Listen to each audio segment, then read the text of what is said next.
बंधु माने मो आपणको जहा कहिबाकु जाउछि ताहा आपणको क्षणिक पई अबाक करि देई पारे। आपणको घर संबंधी खबर जहा आपण केबे कल्पना मध्य करि नथिले ताहा प्रकाशित होई पारे। एही खबर अप्रत्याशित भावरे आसी पारे एवं आश्चर्यजनक भावरे एहा केवल आपणको नुहे बरं घरर प्राय प्रत्येक सदस्यको प्रभावित करिबार संभावना अछि। ଏହା ଆପଣଙ୍କ ରାଶି ପାଇଁ ଏକ ସାଧାରଣ ସମୟ ନୁହେଁ। ଶକ୍ତି ଏପରି ଭାବରେ ସମାନ ହେଉଛି ଯାହା ଦୀର୍ଘ ଦିନ ଧରି ଅଟକି ରହିଥିବା ମାମଲାରେ ଗତିକୁ ପୁନଃ ଜୀବିତ କରିପାରେ। ଧ୍ୟାନ ଦେଇ ଶୁଣନ୍ତୁ, କାରଣ ଆପଣଙ୍କ ଜୀବନରେ ଏକ ମୋଡ଼ ଆସୁଛି ଯେଉଁଠାରେ ପୁରୁଣା ଚିନ୍ତା ଧୀରେ ଧୀରେ ମଳିନ ହୋଇପାରେ, ଯାହା ଆଶାର ଏକ ନୂତନ କିରଣ ପାଇଁ ସ୍ଥାନ ସୃଷ୍ଟି କରିପାରେ। ଜ୍ୟୋତିଷ ଦୃଷ୍ଟିକୋଣରୁ ପରିବାର ସମ୍ବନ୍ଧୀୟ ନିଷ୍ପତ୍ତି, ଏକ ବାର୍ତ୍ତା, ଏକ କଥାବାର୍ତ୍ତା କିମ୍ବା କାହାର ହଠାତ୍ ଫେରିବା ଘରର ପରିବେଶକୁ ପରିବର୍ତ୍ତନ କରିପାରେ। କିନ୍ତୁ ଅପେକ୍ଷା କରନ୍ତୁ, ପ୍ରକୃତ ରହସ୍ୟ ଏଠାରେ ଆରମ୍ଭ ହୁଏ। ଧ୍ୟାନ ଦେବା ଯୋଗ୍ୟ ଏକ ବିଶେଷ ସଂକେତ ଅଛି। ଯଦି ବର୍ତ୍ତମାନ ଆପଣଙ୍କ ଘରେ ଏକ ନିର୍ଦ୍ଦିଷ୍ଟ ବିଷୟ ବାରମ୍ବାର ଆଲୋଚନା ହୋଇଛି, ହୁଏତ ପରିବାରର ଜଣେ ସଦସ୍ୟ କୌଣସି ନିଷ୍ପତ୍ତି ବିଷୟରେ ଚିନ୍ତିତ ଅଛନ୍ତି କିମ୍ବା ଏକ ପୁରୁଣା ସମସ୍ୟା ସମାଧାନ ହୋଇନାହିଁ। ଶକ୍ତି ସୂଚାଇ ଦିଏ ଯେ ସେହି ବିଷୟ ସମ୍ବନ୍ଧୀୟ ଏକ ନୂତନ ପଥ ହଠାତ୍ ଖୋଲିପାରେ। ଏହା ସମ୍ଭବ ଯେ ଯାହାଠାରୁ ଆପଣ ଏହା ଆଶା କରିନଥିଲେ ଏପରି କେହି ଆଗକୁ ବଢ଼ି ଏପରି କିଛି କହିପାରନ୍ତି ଯାହା ସମଗ୍ର ପରିବାରକୁ ଚିନ୍ତାରେ ପକାଇଥାଏ। ଏବଂ ସନ୍ଧ୍ୟା କିମ୍ବା ରାତିରେ ଦେଖାଯାଉଥିବା ସଂକେତ ଗୁଡ଼ିକୁ ଅଣଦେଖା କରନ୍ତୁ ନାହିଁ। ସନ୍ଧ୍ୟା ପରେ କିମ୍ବା ବିଳମ୍ବିତ ରାତି ପରେ ଆପଣ ଏକ ବାର୍ତ୍ତା, ଏକ କଲ୍ କିମ୍ବା ଆପଣଙ୍କ ମନରେ ଦୀର୍ଘ ଦିନର ଚିନ୍ତା ସହ ଜଡ଼ିତ ସୂଚନା ପାଇପାରନ୍ତି। ଘଟଣାଟି ଆପଣଙ୍କ ଆଶା ଅନୁଯାୟୀ ଠିକ୍ ଭାବରେ ପ୍ରକାଶିତ ନ ହୋଇପାରେ, କିନ୍ତୁ ଯଦି ଆପଣ ଏପରି ସଂକେତ ପାଆନ୍ତି ତେବେ ଏହାକୁ ସାବଧାନତାର ସହ ବୁଝିବାକୁ ଚେଷ୍ଟା କରନ୍ତୁ। ପ୍ରାୟତଃ ଜୀବନରେ ବଡ଼ ପରିବର୍ତ୍ତନ ଧୁମଧାମରେ ଆରମ୍ଭ ହୁଏ ନାହିଁ, ବରଂ ଏକ ସରଳ ବାର୍ତ୍ତା କିମ୍ବା କିଛି ଶବ୍ଦ ସହିତ। ଏଥିରେ ସବୁଠାରୁ ବଡ଼ ରହସ୍ୟ ରହିଛି। ଏହି ଖବର ଆର୍ଥିକ, ଆପଣଙ୍କର ଚାକିରି କିମ୍ବା ବ୍ୟବସାୟ କିମ୍ବା ପରିବାରର ସଦସ୍ୟଙ୍କ ଦ୍ୱାରା ନିଆଯାଇଥିବା ନିଷ୍ପତ୍ତି ସହିତ ଜଡ଼ିତ ହୋଇପାରେ, କିମ୍ବା ହୁଏତ ଏପରି ଏକ ସମ୍ପର୍କ ବିଷୟରେ ଯାହାର ଅଧ୍ୟାୟ ଆପଣ ଶେଷ ହୋଇଯାଇଛି ବୋଲି ଭାବିଥିଲେ। ଜ୍ୟୋତିଷ ସୂଚକ ଏହି କ୍ଷେତ୍ରଗୁଡ଼ିକରେ କାର୍ଯ୍ୟକଳାପ ସୂଚିତ କରେ, ବିଶେଷ କରି ଯେଉଁ ବିଷୟଗୁଡ଼ିକ ବିଷୟରେ ଆପଣ ଦୀର୍ଘ ସମୟ ଧରି ଅପେକ୍ଷା କରିଛନ୍ତି। ସଂକେତ ଗୁଡ଼ିକ ହଠାତ୍ ପ୍ରତିକ୍ରିୟା କିମ୍ବା ବିକାଶକୁ ସୂଚିତ କରେ। ଯଦି କୌଣସି ପୂର୍ବ ପ୍ରେମ, ପ୍ରିୟଜନଙ୍କ ଠାରୁ ବିଚ୍ଛିନ୍ନତା କିମ୍ବା ଭୁଲ ବୁଝାମଣା ଯୋଗୁଁ ଯୋଗାଯୋଗ ଭାଙ୍ଗିଯାଏ, ତେବେ ଆପଣଙ୍କର ଭାବପ୍ରବଣ ଶକ୍ତି ବର୍ତ୍ତମାନ ବିଶେଷ ଭାବରେ ବୃଦ୍ଧି ପାଇପାରେ। ଏହାର ଅର୍ଥ ନୁହେଁ ଯେ ଅନ୍ୟ ବ୍ୟକ୍ତି ଫେରି ଆସିବେ, କିନ୍ତୁ ପରିସ୍ଥିତି ଆଲୋଚନା ପାଇଁ କିମ୍ବା ପୁରୁଣା ସମ୍ପର୍କକୁ ପୁନଃ ଦେଖିବା ପାଇଁ ସୁଯୋଗ ସୃଷ୍ଟି କରିପାରେ। କେତେକ ସମୟରେ ଏକ ଛୋଟ ଘଟଣା ଜଣେ ବ୍ୟକ୍ତିଙ୍କୁ ଏପରି ଜଣେ ବ୍ୟକ୍ତିଙ୍କ ପାଖକୁ ନେଇଯାଏ ଯାହାଠାରୁ ସେ ଆଗକୁ ବଢ଼ିବାକୁ ଚେଷ୍ଟା କରୁଥିଲେ। ଗତ କିଛି ଦିନ ମଧ୍ୟରେ ହଠାତ୍ ଆପଣଙ୍କର ଅତୀତର କାହାକୁ ମନେ ପକାଇଛନ୍ତି କି? କୌଣସି ପୁରୁଣା ଫଟୋଗ୍ରାଫ, କୌଣସି ପରିଚିତ ସ୍ଥାନ କିମ୍ବା ଅତୀତର କଥାବାର୍ତ୍ତା ଅପ୍ରତ୍ୟାଶିତ ଭାବରେ ସାମ୍ନାକୁ ଆସିଛି କି? ଯଦି ହଁ, ତେବେ ଏହାକୁ କେବଳ ସଂଯୋଗ ବୋଲି ଭାବନ୍ତୁ ନାହିଁ। ଆଧ୍ୟାତ୍ମିକ ଦୃଷ୍ଟିକୋଣରୁ ଏପରି ଅଭିଜ୍ଞତା ପ୍ରାୟତଃ ଆମ ଭିତରେ ଭାବପ୍ରବଣ ଶକ୍ତିକୁ ସଂକେତ ଦିଏ। ଯଦି ଏହା ଆପଣଙ୍କ ଜୀବନ ସହିତ ଘଟୁଛି ତେବେ କମେଣ୍ଟ ବକ୍ସରେ ଜୟ ଶ୍ରୀକୃଷ୍ଣ ଲେଖନ୍ତୁ। ତଥାପି କଥା ଏଠାରେ ଶେଷ ହେଉନାହିଁ। ଆପଣଙ୍କର ପ୍ରେମ ଏବଂ ସମ୍ପର୍କ ପର୍ଯ୍ୟନ୍ତ ହିଁ ସୀମିତ ନୁହେଁ। ଆପଣଙ୍କର ଆର୍ଥିକ ଏବଂ ବୃତ୍ତିଗତ କ୍ଷେତ୍ରରେ ସମ୍ଭାବନା ଦେଖାଯାଉଛି। ଯେଉଁଠାରେ ପୂର୍ବରୁ ବାଧା ଥିଲା, ବର୍ତ୍ତମାନ ସେହି କ୍ଷେତ୍ରଗୁଡ଼ିକରୁ ସମାଧାନ ସୃଷ୍ଟି ହୋଇପାରେ। ଏକ ବିଚାରାଧୀନ ଦେୟ, ଅଟକି ରହିଥିବା ପାଣ୍ଠି, ବିଳମ୍ବିତ ବ୍ୟବସାୟିକ ନିଷ୍ପତ୍ତି କିମ୍ବା ଚାକିରି ସମ୍ବନ୍ଧୀୟ ଆଲୋଚନା ହଠାତ୍ ପୁଣି ସକ୍ରିୟ ହୋଇପାରେ। ଯଦି ଆପଣଙ୍କର ପ୍ରୟାସ ସମାନ ହୁଏ ଏବଂ ପରିସ୍ଥିତି ଅନୁକୂଳ ରହେ, ତେବେ ଆପଣ ଆପଣଙ୍କର ଆର୍ଥିକ ପରିସ୍ଥିତିରେ ଉନ୍ନତିର ସଂକେତ ଦେଖିପାରିବେ। କିଛି ବ୍ୟକ୍ତିଙ୍କ ପାଇଁ ପରିବାରର ଜଣେ ସଦସ୍ୟ ଚାକିରି, ବ୍ୟବସାୟ, ଶିକ୍ଷା କିମ୍ବା ସେମାନଙ୍କ ଭବିଷ୍ୟତ ସମ୍ପର୍କରେ ହଠାତ୍ ନିଷ୍ପତ୍ତି ନେଇପାରନ୍ତି। ଏପରି ଖବର ଯାହା ପରିବାର ପାଇଁ ଆଶ୍ଚର୍ଯ୍ୟଜନକ, ପରିବାରର ସଦସ୍ୟମାନେ ପ୍ରଥମେ ଆଶ୍ଚର୍ଯ୍ୟ ହୋଇପାରନ୍ତି, କିନ୍ତୁ ସେହି ନିଷ୍ପତ୍ତି ଶେଷରେ ଏକ ନୂତନ ସୁଯୋଗ ପାଇଁ ପଥ ପ୍ରଶସ୍ତ କରିପାରେ। ତେଣୁ ନିକଟ ଭବିଷ୍ୟତରେ ଘରେ ହେଉଥିବା କଥାବାର୍ତ୍ତା ପ୍ରତି ଧ୍ୟାନ ଦିଅନ୍ତୁ। ଗୁରୁତ୍ୱପୂର୍ଣ୍ଣ ଖବର ପ୍ରାୟତଃ ପ୍ରଥମେ ଏକ ସୂକ୍ଷ୍ମ ସଂକେତ ଭାବରେ ଦେଖାଯାଏ, ଯାହାର ପ୍ରକୃତ ଗୁରୁତ୍ୱ ପରେ ସ୍ପଷ୍ଟ ହୁଏ। ଏବେ ଆସନ୍ତୁ ଆମେ ସେହି ବ୍ୟକ୍ତିଙ୍କୁ ବିଚାର କରିବା ଯିଏ ଆପଣଙ୍କ ଉପସ୍ଥିତିରେ ସାଧାରଣ ଭାବରେ ବ୍ୟବହାର କରନ୍ତି, କିନ୍ତୁ ଆପଣଙ୍କ ବିଷୟରେ ଗଭୀର ଭାବରେ ଭିନ୍ନ ଚିନ୍ତାଧାରା ପୋଷଣ କରନ୍ତି। ଏହା ପରିବାରର ଜଣେ ସଦସ୍ୟ, ପୁରୁଣା ପରିଚିତ ବ୍ୟକ୍ତି କିମ୍ବା ଏପରି କେହି ହୋଇପାରେ ଯାହାଙ୍କ ସହିତ ଆପଣ ଦୂରେଇ ଯାଇଛନ୍ତି। ଏପରି ସମ୍ଭାବନା ଅଛି ଯେ ସେମାନେ ଦୀର୍ଘ ସମୟ ଧରି କିଛି କହିବାକୁ ଚାହୁଁଥିବା କଥାକୁ ଲୁଚାଇ ରଖିଛନ୍ତି। ଏହା ପ୍ରକାଶ ପାଇବା ମାତ୍ରେ ପରିବାର ଗତିଶୀଳତା ଅସ୍ଥାୟୀ ଭାବରେ ବଦଳିପାରେ। ମନେ ରଖନ୍ତୁ, ଆପଣଙ୍କ ପାଇଁ ପ୍ରତ୍ୟେକ ହସୁଥିବା ବ୍ୟକ୍ତି ଶୁଭେଚ୍ଛାକାରୀ ନୁହନ୍ତି କିମ୍ବା ପ୍ରତ୍ୟେକ ନୀରବ ବ୍ୟକ୍ତି ବିରୋଧୀ ନୁହନ୍ତି। ଆପଣଙ୍କ ଚାରିପାଖର ଲୋକଙ୍କ ଶକ୍ତିକୁ ବୁଝିବା ଗୁରୁତ୍ୱପୂର୍ଣ୍ଣ। ଶତ୍ରୁ କିମ୍ବା ଈର୍ଷାଳୁ ବ୍ୟକ୍ତିଙ୍କ ଯୋଗୁଁ ଏକ ଛୋଟ ସମସ୍ୟା ଉପୁଜିପାରେ, କିନ୍ତୁ ସୂଚନା ଅନୁଯାୟୀ ଆପଣଙ୍କର ବିଚକ୍ଷଣତା ଆପଣଙ୍କୁ ଏକ ବଡ଼ ଭୁଲ କରିବାରୁ ରକ୍ଷା କରିପାରିବ। ତେଣୁ ବର୍ତ୍ତମାନ ସମସ୍ତଙ୍କ ସହିତ ଆପଣଙ୍କର ବ୍ୟକ୍ତିଗତ ନିଷ୍ପତ୍ତି ବାଣ୍ଟିବା ଏଡ଼ାଇବା ଭଲ ହେବ। ଆପଣଙ୍କ ସ୍ୱାସ୍ଥ୍ୟ ବିଷୟରେ ଆପଣଙ୍କ ଶରୀର ଆପଣଙ୍କୁ ଦେଉଥିବା ସଂକେତଗୁଡ଼ିକୁ ଅଣଦେଖା କରନ୍ତୁ ନାହିଁ। ଜ୍ୟୋତିଷ ଭବିଷ୍ୟବାଣୀ ଯାହା ହେଉନା କାହିଁକି, ବାସ୍ତବ ଜୀବନରେ ଆବଶ୍ୟକ ହେଲେ ବିଶ୍ରାମ, ସନ୍ତୁଳିତ ଦିନଚର୍ଯ୍ୟା ଏବଂ ଡାକ୍ତରୀ ପରାମର୍ଶକୁ ପ୍ରାଥମିକତା ଦେବା ଅତ୍ୟନ୍ତ ଜରୁରୀ। ବିଶେଷ କରି ମାନସିକ ଚାପକୁ ଚାପି ରଖିବା ପରିବର୍ତ୍ତେ ଏହାକୁ କମ୍ କରିବାକୁ ଚେଷ୍ଟା କରନ୍ତୁ, କାରଣ ଆଗାମୀ ସମୟ ଆପଣଙ୍କ ପାଇଁ ଭାବପ୍ରବଣପୂର୍ଣ୍ଣ ଗୁରୁତ୍ୱ ରଖେ। ଆପଣ ମଧ୍ୟ ସେହି କ୍ଷେତ୍ରରେ ବହୁତ ସକ୍ରିୟ ରହିପାରନ୍ତି। କିଛି ରାଶିର ବ୍ୟକ୍ତିବିଶେଷମାନେ ସେମାନଙ୍କ ପିଲାମାନଙ୍କ ସହ ଜଡ଼ିତ ବିଷୟଗୁଡ଼ିକ ବିଷୟରେ ଆଶ୍ୱସ୍ତି କିମ୍ବା ଖୁସିର ସଂକେତ ପାଇପାରନ୍ତି। ପିଲାଙ୍କର ଶିକ୍ଷା, ସଫଳତା, ନିଷ୍ପତ୍ତି କିମ୍ବା ସେମାନଙ୍କ ଭବିଷ୍ୟତ ସମ୍ବନ୍ଧୀୟ ଖବର ପରିବାରର ବାତାବରଣରେ ଆନନ୍ଦ ଆଣିପାରେ। ଏହି ସମସ୍ୟା ବିଷୟରେ ଦୀର୍ଘ ସମୟ ଧରି ଚିନ୍ତିତ ଥିବା ପରିବାର ପାଇଁ ଆଶାର ଏକ ନୂତନ କାରଣ ଉଭା ହୋଇପାରେ। ତଥାପି ପ୍ରକୃତ ଫଳାଫଳ ଆପଣଙ୍କ ବ୍ୟକ୍ତିଗତ ପରିସ୍ଥିତି ଏବଂ କାର୍ଯ୍ୟ ଉପରେ ନିର୍ଭର କରିବ। ଏବଂ ବର୍ତ୍ତମାନ ଏକ ସଂକେତ ପ୍ରତି ଧ୍ୟାନ ଦିଅନ୍ତୁ, ଯାହାକୁ ବହୁତ କମ୍ ଲୋକ ବୁଝନ୍ତି। ଯଦି ଆପଣ ରାତିରେ ହଠାତ୍ ଉଠି ପଡ଼ନ୍ତି, କୌଣସି ନିର୍ଦ୍ଦିଷ୍ଟ ବ୍ୟକ୍ତି କିମ୍ବା ବିଷୟ ମନକୁ ଆସେ ଏବଂ ଆପଣ ଅସ୍ଥିରତା କିମ୍ବା ଶାନ୍ତିର ଏକ ଅଦ୍ଭୁତ ଅନୁଭବ କରନ୍ତି, ତେବେ ସେହି ଅଭିଜ୍ଞତାକୁ ତୁରନ୍ତ ଏକ ନିର୍ଣ୍ଣାୟକ ଭବିଷ୍ୟବାଣୀ ଭାବରେ ବ୍ୟାଖ୍ୟା କରନ୍ତୁ ନାହିଁ, ବରଂ ଆପଣଙ୍କ ମନର ଅବସ୍ଥାକୁ ବୁଝିବାକୁ ଚେଷ୍ଟା କରନ୍ତୁ। କେତେକ ସମୟରେ ଆମର ଆନ୍ତରିକତା ଆମକୁ ଦିନର ବ୍ୟସ୍ତତା ମଧ୍ୟରେ ଆମେ ଅଣଦେଖା କରୁଥିବା ଜିନିଷଗୁଡ଼ିକୁ ଦେଖିବା ପାଇଁ ପ୍ରେରଣା ଦିଏ। ତ ଆପଣଙ୍କ ପାଇଁ ଆପଣଙ୍କର ପୂର୍ବ କାର୍ଯ୍ୟର ହିସାବ ମଧ୍ୟ ଏହି କାହାଣୀର ଏକ ଗୁରୁତ୍ୱପୂର୍ଣ୍ଣ ଅଂଶ। ଆପଣ ସାହାଯ୍ୟ କରିଥିବା କାହାକୁ ସାହାଯ୍ୟ କରିଥିବାର ସକାରାତ୍ମକ ପ୍ରଭାବ, ଆପଣ କାହା ପାଖରେ ଠିଆ ହୋଇଥିବା ସମୟ କିମ୍ବା ଏକ କଷ୍ଟକର ପରିସ୍ଥିତିରେ ନୀରବ ରହି ସଠିକ୍ ନିଷ୍ପତ୍ତି ନେଇଥିବା ମୁହୂର୍ତ୍ତ କୌଣସି ରୂପରେ ଆପଣଙ୍କ ଜୀବନକୁ ଫେରିପାରେ। ଈଶ୍ୱରଙ୍କର ନ୍ୟାୟ ସବୁବେଳେ ତୁରନ୍ତ ଦୃଶ୍ୟମାନ ହୁଏ ନାହିଁ, କିନ୍ତୁ ଯେତେବେଳେ ସମୟ ଠିକ୍ ହେବ ଆପଣ ପରିସ୍ଥିତି ପରିବର୍ତ୍ତନ ଅନୁଭବ କରିପାରନ୍ତି। ତେଣୁ ଯଦି ଆପଣ ବର୍ତ୍ତମାନ ଆପଣଙ୍କ ଜୀବନରେ ଏପରି ଏକ ପରିସ୍ଥିତିର ସମ୍ମୁଖୀନ ହେଉଛନ୍ତି ଯାହାର ଉତ୍ତର ଆପଣ ପାଇପାରୁନାହାନ୍ତି, ତେବେ ଆଗାମୀ ସଂକେତ ଗୁଡ଼ିକ ସେହି ପ୍ରହେଳିକାର ଏକ ଅଂଶ ହୋଇପାରେ।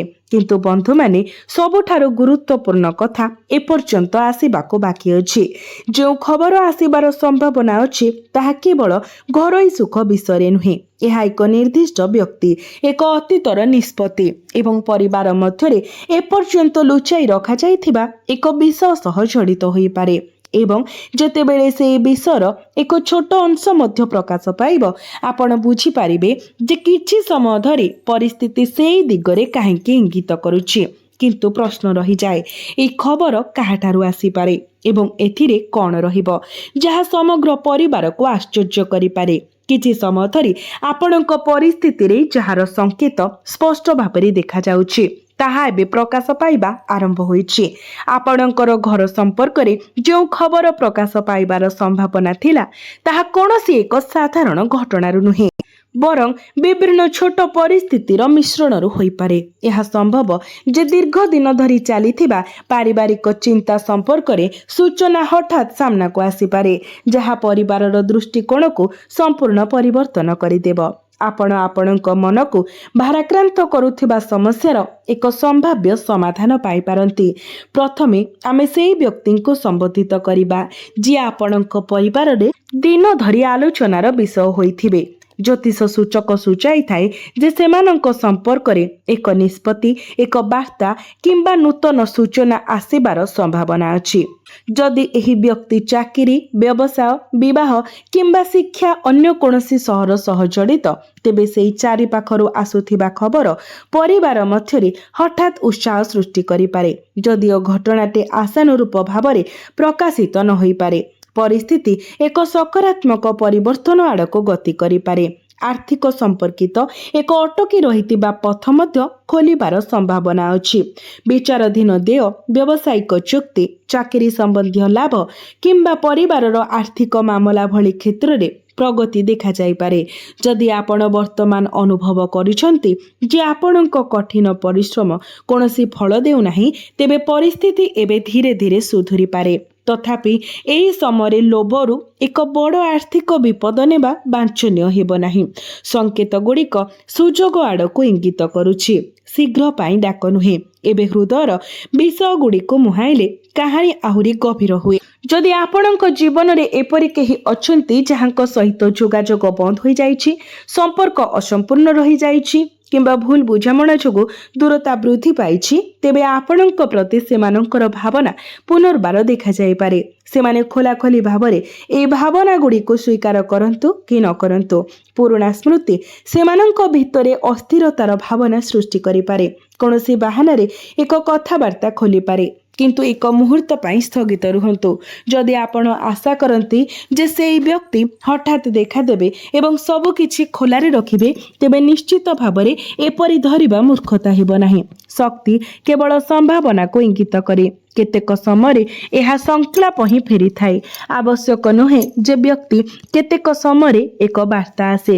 କେତେକ ସମୟରେ ଏକ ପାରସ୍ପରିକ ପରିଚିତ ବ୍ୟକ୍ତି ଆଲୋଚନା ଆରମ୍ଭ କରେ ଏବଂ ଅନ୍ୟ ସମୟରେ ହଠାତ୍ ଏକ ପରିସ୍ଥିତି ସୃଷ୍ଟି ହୁଏ ଯେଉଁଠାରେ ଦୁଇ ଜଣ ବ୍ୟକ୍ତି ନିଜକୁ ପୁଣି ମୁହାଁମୁହିଁ ପାଆନ୍ତି। ଆପଣଙ୍କ ପାଇଁ ଏହି ସମୟ ବିବାହ ସମ୍ବନ୍ଧୀୟ ବିଷୟ ଗୁଡ଼ିକ ପାଇଁ ଗୁରୁତ୍ୱପୂର୍ଣ୍ଣ ହୋଇପାରେ। ଅବିବାହିତଙ୍କ ପାଇଁ ପରିବାର ମଧ୍ୟରେ ଏକ ସମ୍ଭାବ୍ୟ ମେଳ ବିଷୟରେ ଆଲୋଚନା ହଠାତ୍ ଆରମ୍ଭ ହୋଇପାରେ। ପୂର୍ବରୁ ସାଧାରଣ ଭାବରେ ଖାରଜ କରାଯାଇଥିବା ପ୍ରସ୍ତାବକୁ ପୁନର୍ବିଚାର କରାଯାଇପାରେ। ଏହି ସମୟରେ ବିବାହିତ ବ୍ୟକ୍ତିମାନଙ୍କ ପାଇଁ ପରିବାର ସମ୍ପର୍କରେ ଭଲ ଖବର ପ୍ରେମ ଏବଂ ଏକତାର ପରିବେଶକୁ ବୃଦ୍ଧି କରିପାରେ। ଏକ ସନ୍ତାନ ଦ୍ୱାରା ଏକ ସଫଳତା ମଧ୍ୟ ପରିବାରରେ ଉତ୍ସାହ ଆଣିପାରେ। ଏବେ ରାତିରେ ସେହି ନିର୍ଦ୍ଦିଷ୍ଟ ସଂକେତକୁ ମନେ ପକାନ୍ତୁ ଯେଉଁ ସନ୍ଧ୍ୟା କିମ୍ବା ରାତି ବିଷୟରେ ଆମେ ପୂର୍ବରୁ କହିଥିଲୁ। ସେହି ସମୟରେ ଏକ ଫୋନ୍ କଲ୍, ଏକ ମେସେଜ କିମ୍ବା ଏକ କଥାବାର୍ତ୍ତା ଏପରି କିଛି ସୂଚାଇପାରେ ଯାହାକୁ ଆପଣ ଦୀର୍ଘ ସମୟ ଧରି ବୁଝିବାକୁ ଚେଷ୍ଟା କରିଛନ୍ତି। ଆପଣ କାହାର ସ୍ୱରରେ ପରିବର୍ତ୍ତନ ଲକ୍ଷ୍ୟ କରିପାରନ୍ତି। ଏକ ମେସେଜର ଶବ୍ଦ ଆପଣଙ୍କୁ ପ୍ରତିଫଳିତ କରିବାକୁ ବାଧ୍ୟ କରିପାରେ କିମ୍ବା ଏକ ପୁରୁଣା ବିଷୟ ହଠାତ୍ ଉଠିପାରେ। ସେହି ମୁହୂର୍ତ୍ତରେ ଆପଣଙ୍କ ପ୍ରତିକ୍ରିୟାରେ ବହୁତ ଚିନ୍ତିତ ହୁଅନ୍ତୁ ନାହିଁ, କାରଣ ଏକ ଛୋଟ ପ୍ରତିକ୍ରିୟା ଏକ ଗୁରୁତ୍ୱପୂର୍ଣ୍ଣ ସମ୍ପର୍କର ଗତିକୁ ବଦଳାଇ ଦେଇପାରେ। ଆପଣଙ୍କ ରାଶି ପାଇଁ ଏହା କେବଳ ବାହ୍ୟ ଘଟଣା ନୁହେଁ, ବରଂ ନିଜକୁ ଭିତରୁ ଶକ୍ତିଶାଳୀ କରିବା ପାଇଁ ମଧ୍ୟ ଏକ ସମୟ। ଆପଣ ବହୁତ କିଛି ସହ୍ୟ କରିବା ସତ୍ତ୍ୱେ ନୀରବ ରହିବା ଶିଖିଛନ୍ତି। ପ୍ରାୟତଃ ଆପଣ ଆପଣଙ୍କୁ ଅନ୍ୟମାନଙ୍କ ପାଇଁ ନିଜର ଇଚ୍ଛାକୁ ପାସୋରି ଦେଉଛନ୍ତି। କେତେବେଳେ ଆପଣ ଅନୁଭବ କରୁଛନ୍ତି ଯେ ଆପଣଙ୍କର କଠିନ ପରିଶ୍ରମ ଅଣଦେଖା କରାଯାଉଛି, ତଥାପି କର୍ମର ନିୟମ ନିର୍ଦ୍ଦେଶ ଦିଏ ଯେ ପ୍ରତ୍ୟେକ ପ୍ରୟାସ ପ୍ରଭାବ ଛାଡ଼ିଥାଏ। ଯଦି ଆପଣଙ୍କର କାର୍ଯ୍ୟ ସଠିକ୍ ଦିଗରେ ହୋଇଛି, ତେବେ ଆଗାମୀ ସମୟ ଆପଣଙ୍କୁ ଅନୁଭବ କରାଇପାରେ ଯେ ଆପଣଙ୍କର କଠିନ ପରିଶ୍ରମ ବ୍ୟର୍ଥ ନଥିଲା। କିଛି ବ୍ୟକ୍ତିଙ୍କ ପାଇଁ ଶତ୍ରୁ କିମ୍ବା ପ୍ରତିଦ୍ୱନ୍ଦ୍ୱୀମାନଙ୍କ ସହ ଜଡ଼ିତ ସମସ୍ୟା କମିଯିବାର ସମ୍ଭାବନା ଅଛି। ଆପଣଙ୍କ ବିଷୟରେ ମିଥ୍ୟା ପ୍ରଚାର କରୁଥିବା ବ୍ୟକ୍ତିଙ୍କର ପ୍ରକୃତ ସ୍ୱଭାବ ଧୀରେ ଧୀରେ ପ୍ରକାଶ ପାଇପାରେ। ତେଣୁ ପ୍ରତିଶୋଧ ନେବାକୁ ଚେଷ୍ଟା କରନ୍ତୁ ନାହିଁ, ସମୟକୁ ତାର ବାଟରେ ଯିବାକୁ ଦିଅନ୍ତୁ। ପ୍ରାୟତଃ ସବୁଠାରୁ ଶକ୍ତିଶାଳୀ ପ୍ରତିକ୍ରିୟା ହେଉଛି ଯେତେବେଳେ ସତ୍ୟ ଆପଣଙ୍କର କୌଣସି ପ୍ରୟାସ ବିନା ପ୍ରକାଶ ପାଏ। स्वास्थ्य संपर्क रे गोटे कथा गुरुत्वपूर्ण निकट भविष्य रे मानसिक चाप को दूर रे रखिबा आपणक पई विशेष गुरुत्वपूर्ण हेबो। निश्चित करंतु जे आपण पर्याप्त विश्राम नेउछंती, ठीक भाबरे खाउछंती एवं एक सुस्थ दिनचर्या बजाय रखिछंती। जदि आपण एक प्रकृत स्वास्थ्य समस्यार सम्मुखीन हेउछंती तेबे केवल ज्योतिष उपरे निर्भर करंतु नाही, उपयुक्त डाक्तरी परामर्श नियंतु। जेतेबेले मन एवं शरीर उभय उपयुक्त जत्न पाती सेतेबेले आध्यात्मिक शक्ति सर्वोत्तम भावरे अनुभूत हुए। एबे आसंतु एक दिव्य संकेत उपरे आलोचना करिबा। जदि आपणक जीवन रे वर्तमान एक निर्दिष्ट नाम, संख्या, पुराना स्थान किंबा स्मृति बारंबार आवर्तन करुछि तेबे तुरंत निष्कर्ष रे पहुंचीबार कौनसी आवश्यकता नहीं, बरं एहाकु आपणक अंतरात्मा को बुझीबार सुजोग भावरे देखंतु, प्रार्थना करंतु, भल कर्म बजाय रखंतु एवं अन्यमानक प्रति कौनसी अन्याय करंतु नहीं। जदि यह आपणक जीवन में प्रतिध्वनित हेउछि तेबे कमेंट बॉक्स रे जय श्री कृष्ण लिखंतु एवं हृदय रे एक कामना करी ईश्वर को प्रार्थना करंतु जे आपणक घरे पहुंचीबा जे कोनसी खबर आपणकर एवं आपणक परिवार पई शुभ कामना आनिब। वर्तमान एक प्रमुख मोड़ सामना को आसीछि, एपरी खबर जहाँ समग्र परिवार को आश्चर्य करिपारे। एई खबर आपण क्वचित आशा करिथिबा व्यक्तिंक ठारू आसीपारे। आपण जो परिवारर सदस्यंकु सबुठारू नीरव बोली मानिथिले से एक गुरुत्वपूर्ण निष्पत्ति घोषणा करिपारिबे, किंबा जे दीर्घ समय धरि गुप्त रखिछंती से हठात सत्य प्रकाश करिपारंती। एही कारणरू आगामी दिन रे आपणक घरर परिवेश प्रति ध्यान दियंतु। परिवारर सदस्यंक आचरण रे हठात परिवर्तन, कहीं फोन ने बहुत समय बिताइबा, पुराना संपर्कर पुनरुत्थान किंबा परिवारर कौनसी सदस्य भविष्यत विषय गंभीर आलोचना आरंभ करिबा एगुड़िक सामान्य विषय परि मने होई पारे, तथापि सेमाने एक गुरुत्वपूर्ण निष्पत्ति नेबार संकेत देई पारंती। आर्थिक क्षेत्र रे मध्य जो क्षेत्र रे आपण पूर्वरु निराशार सम्मुखीन होइथिले सेठारे एक बड़ मोड़ संभव। आपण बंद होइथिबा पथरु एक सुजोग पाइबे। चाकरी खोजुथबा लोकंक पई एक कथाबार्ता किंबा नूतन संपर्क माध्यम रे आशा उभा होई पारे। व्यवसाय मालिक माने पुराना ग्राहक किंबा नूतन संपर्क को लाभदायक पाई पारंती। जदि आपण धैर्यवान रुहंती एवं सठिक निष्पत्ति नियंती तेबे परिस्थिति धीरे धीरे आपणक सपक्ष रे आसी पारे। तथापि सबुठारू भावप्रवण गुरुत्वपूर्ण संकेत गुड़िक परिवार एवं प्रेम सह जड़ित अछि। आपण एपरि जणे व्यक्तिंक विषय खबर पाई पारंती जे आपणक परिवारରୁ दूरेई जाइथिले। ଏହା ଶୁଣି କିଛି ପରିବାର ସଦସ୍ୟ ଆନନ୍ଦର ଲୁହରେ ବୁଡ଼ି ପାରନ୍ତି, ଯେତେବେଳେ କି ଅନ୍ୟମାନେ କେବଳ ଭାବପ୍ରବଣ ହୋଇପାରନ୍ତି। ଏହି ଖବର ଏକ ପୁରୁଣା ସମ୍ପର୍କର ସମାଧାନ, କାହାର ଫେରିବା, ସଫଳତା କିମ୍ବା ଦୀର୍ଘ ସମୟ ଧରି ପଡ଼ି ରହିଥିବା ନିଷ୍ପତ୍ତି ସହ ଜଡ଼ିତ ହୋଇପାରେ। କେତେକ ସମୟରେ ଈଶ୍ୱରୀୟ ବ୍ୟକ୍ତି ଆମକୁ ଯାହା ପାଇଁ ଆମେ ବହୁ ପୂର୍ବରୁ ପ୍ରାର୍ଥନା କରିଥିଲୁ ତାହା ପରେ ପ୍ରଦାନ କରନ୍ତି, କାରଣ ଆମେ ସେତେବେଳେ ଏଥିପାଇଁ ପ୍ରସ୍ତୁତ ନଥିଲୁ। ତେଣୁ ଯଦି ଏକ ଦୀର୍ଘକାଳୀନ ଇଚ୍ଛା ଅପୂର୍ଣ୍ଣ ରହିଥାଏ ତେବେ ନିରାଶ ହୁଅନ୍ତୁ ନାହିଁ। ସଂକେତ ଗୁଡ଼ିକ ସୂଚାଇ ଦିଏ ଯେ ପରିସ୍ଥିତି ପରିବର୍ତ୍ତନ ହେବା ଆରମ୍ଭ ହୋଇଛି। ଆପଣଙ୍କୁ କେବଳ ଆପଣଙ୍କର ପ୍ରୟାସ, ଧୈର୍ଯ୍ୟ ଏବଂ ବିଶ୍ୱାସ ବଜାୟ ରଖିବାକୁ ପଡ଼ିବ।